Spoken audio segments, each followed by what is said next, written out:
Si le vin est un produit agricole majeur à Roquemaure, les vignerons vendent généralement toute leur production pour s'assurer de leur subsistance.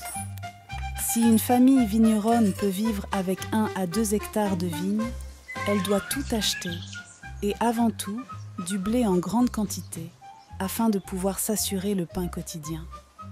Ainsi, le vin vendu dès le mois d'octobre, il ne reste aux vignerons que le reliquat de cave, le moût. Sur ce moût, ou ce marc si on l'a laissé sécher dans la cuve vide, le vigneron verse de l'eau pour qu'elle macère encore et donne cette boisson si répandue en pays de vignoble, la piquette. Aujourd'hui, la piquette désigne plutôt un mauvais vin. Le mot a subi un glissement de sens avec la disparition de la piquette.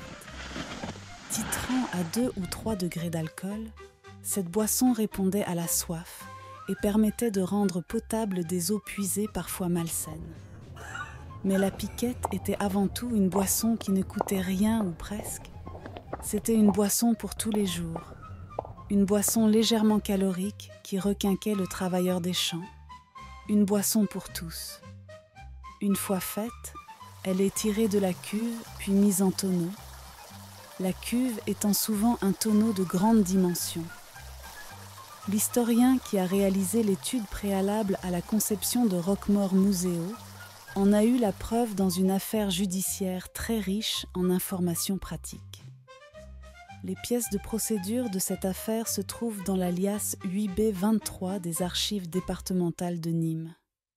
Elles recèlent des informations très précieuses. Il y est fait mention d'une cannelle, c'est-à-dire d'un robinet de bois que l'on fixe à un tonneau pour tirer du vin au fur et à mesure des besoins.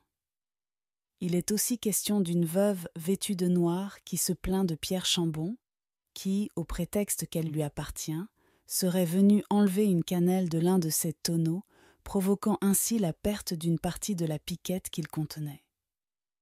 Il est encore question de cette cannelle de bois qualifiée comme étant des plus communes. Il est également fait mention d'un pressoir privé qui passe chez les vignerons et effectue les presses pour le vin et ensuite pour la piquette. Enfin, on apprend que la veuve n'avait encore rien tiré de ce tonneau à la date du 29 septembre 1731. Belle moisson d'informations pour la recherche historique vinicole. Boisson populaire par la force des choses, la piquette locale n'a pas convaincu les moines récollets, installés depuis les années 1620 et qui se plaignent régulièrement de n'avoir plus de vin dans leur cellier. Ne vivant que des aumônes en échange de services religieux, ils dépendent des paroissiens qui certaines années ne leur offrent guère de vin, soit parce qu'il est cher et qu'ils préfèrent le vendre, soit parce qu'ils en ont trop peu récolté, soit parce que l'année est difficile et que chacun se replie sur soi. Lors d'une des nombreuses prières faites par les récollets à la ville pour leur fournir du vin gracieusement, ils ont avoué ne boire rien d'autre que du vin. Il faut dire que le vin de Roquemaure était bon, mais tout de même, ce comportement n'a pourtant rien d'extravagant. On se méfie beaucoup de la qualité de l'eau.